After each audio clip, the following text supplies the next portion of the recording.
Okay, this week I'm going to talk about the 3D tools in Illustrator. First, let's look at the website for a moment that I'm working on right now. If it'll mount up, and there we go, in the browser. In this case, the first kind of videos that you'll see on the website will be just some basic inspirational videos from the Adobe website that I found were kind of nice. This is pretty famous designer here, and she kind of talks about design and how she learned design, so you can look at that. Next is some videos of how to use the 3D tools. I know it says CS3. The 3D tools really haven't changed inside of Illustrator since CS3. So next there's a video on the perspective grid. It's not a requirement that you really learn that right now, but there is a video. You might want to try it. It's a good tool. I haven't really used it a lot. Here's a bunch of tutorials on how to use some of the 3D tools inside of Illustrator. So go through, look at some of these, think about which ones you would like to maybe try, and try some of them. You can see some of them. I'll review, and I'll make some videos of my own, but you can see some simple ones. The 3D options inside of Illustrator are just pretty basic, you know, you just make simple cylinders, cones, shapes, but you can do some, logo kind of things. And this week I kind of want you to think about a logo, maybe even a logo for yourself. It doesn't have to be a final logo that you're going to use the rest of your life, kind of thing.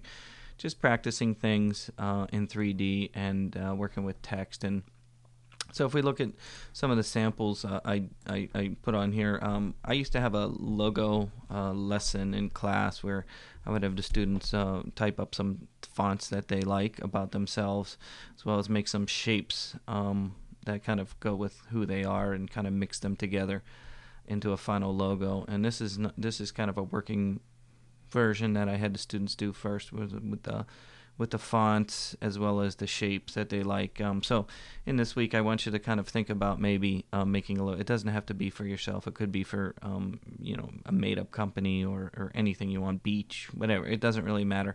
The key here is that I want you to practice maybe some of the 3D tools, like making a flower pot like this one here, or the pencil here, and think about different text that might go along with that.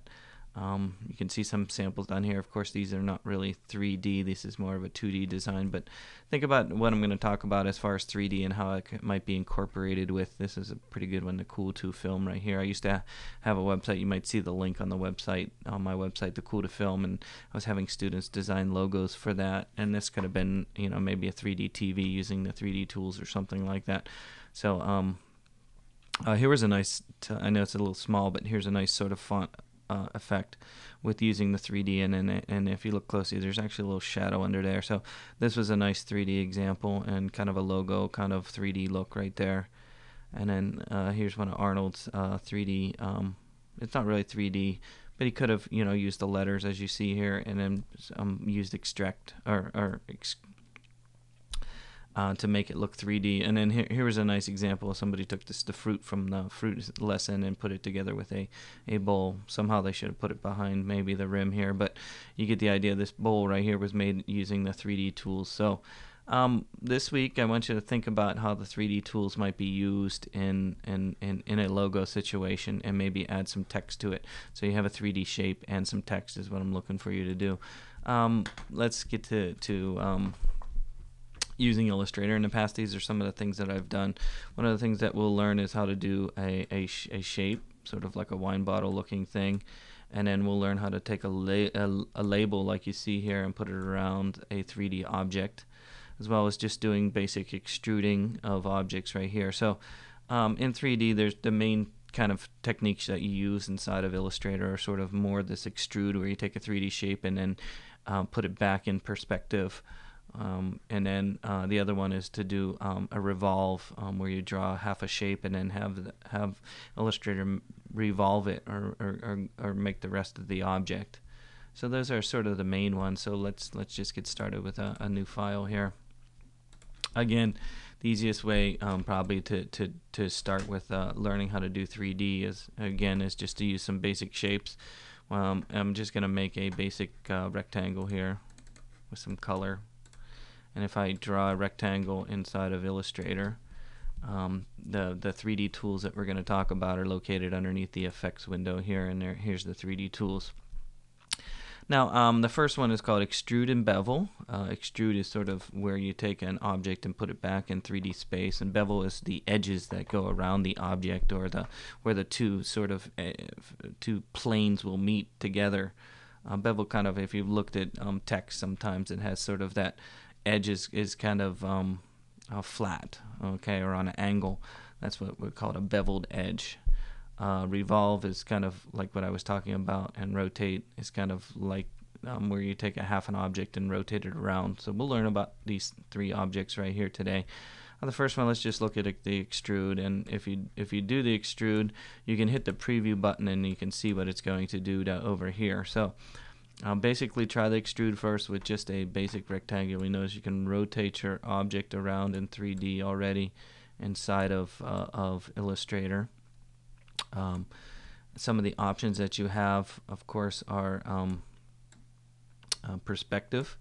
This one right here, you're not really going to see too much of this, but you'll see that it kind of like takes the back and sort of flattens it out. Okay, so it's taking the object and sort of, it's almost like using a camera angle. If you think about it, when you have a camera, you have a wide angle lens, things around the edges kind of get distorted. That's sort of maybe how that might be thought of. The extrude is the depth here, so if you make it more depth, you want your box to be bigger. If you hit the extrude here, you see it gets bigger and smaller. Okay, again, you can rotate it how it is in 3D space up here in this kind of window that you have right here. The bevel here is how the edges look. You'll notice how it's kind of black around the outside here and just red in the middle. That's kind of from the shading down here and the lighting. So if you say more options right here inside of the actual tool here, it'll give you some more options down here. And when you hit the more options, you can change the shading color. So if I didn't want black around the outside, I want to actually see maybe some color, I could choose a custom color and choose, in this case, a red or something like that. And you can see now I have a red, or it's really kind of a pink because they are in a shadow because the light is coming from a direction. But if you change the lighting down here, it may change the way things look. Okay, usually the light would come from the upper top corner here, like where it is default there, so it gives you more of a 3D look. So there's a whole bunch of options down here that you can adjust and try some of them. Let's look at the bevel option for a moment. In the bevel option, if you change the classic one is the edges. So what it's doing is it's taking where the two planes meet here and kind of flattening the edges out right here, kind of on an angle there. So if you rotate it, you can see kind of the angle. Now, you know, it depends on how big it is. Since this is a small object, if you make it kind of small, it might look more appropriate. And so this is such a small object that any of these, it's just not working right. So I tend not to use bevel, at least for something so small. I don't know why it kind of doesn't work very well, unless it works okay on type, and that's what most people use a bevel on, to give it that 3D look. This is kind of opposite this option under cap right here. If you click on this, it's going to show you the inside of an object. So if you want kind of a hollow object, it's this option, turn caps off for a hollow appearance, and so you can actually see through an object or something. So you can see through it. This one, and of course this one is called caps here, and it makes it a solid object, a hollow object, solid object, hollow object, solid object. And so once you have your object the way that you want it, let's say this is the classic kind of look right there, you can hit OK, and you have a 3D object. Okay, so one of the things you think, and if you want to adjust it later after you've actually made it inside of Illustrator, the key would be to go to the appearance window. If you don't see appearance, it's under window appearance. Window appearance.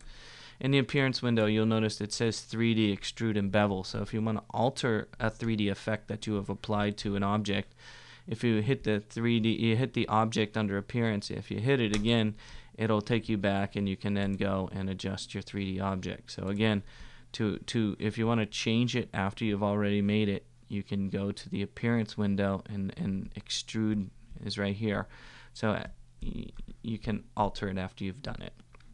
Next, if you want to right now it's kind of keeps your original shape and then applies a 3D to it. So you really can't change, like, say, the color of the top or the edge or something. It's all being driven, the colors and the shape and stuff, it's all being driven by this 3D tool.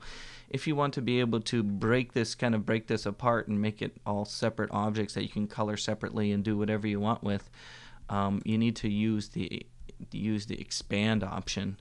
The expand option is under Object, Expand Appearance. When you do under Object Expand Appearance, it'll then convert your object into shapes. Okay, now you notice under your Appearance window the 3D is gone. The reason why is it's basically taking away the 3D and converting the objects into shapes, so that you can maybe use the sub-selection tool and you can click on each object now and change it. So if I wanted the top to be a different color, now I can change it without having to worry about the 3D tool objects. So now I can actually alter each one separately. So that's how you can alter a 3D object as you are working. Next, let's see if we can do it with some type. The Extrude works well with letters, and I'm going to type in my name. And of course, make it a little bit bigger. If I can find my type window here.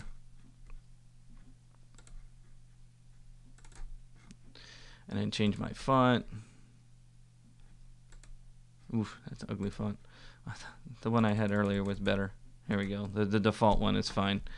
So one of the things you might want to do, you can apply a 3D effect to text as it is. Okay. So if you look at it, you can apply it to text just as it is. Again, the color is being driven by the color that you have here. So if you want to, you can change the color first. Let's change the color first. Then let me zoom in a little bit here so we can look at it. So you can apply under Effects, 3D, Extrude, and Bevel to, and again, to see the effects that I'm working on in 3D, there's a preview button inside of the 3D window. So you can easily give yourself some 3D text like this very easily using the Extrude option. It's quite simple to do. Again, the depth is located under here, the extrude depth, so if you don't want it to be so deep, you can give it a little bit less if you want, just to give it a nice kind of 3D look to your letters. But again, you can do all kinds of crazy, spin your text around and things like that. So it's a quite interesting tool. You can change the way the lighting is again over here. So if you want the lighting to come from down below, you can see as you move the lighting around, you'll see your letters change.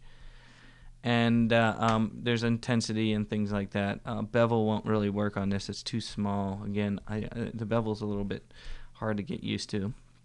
Again, you can have holes in your object.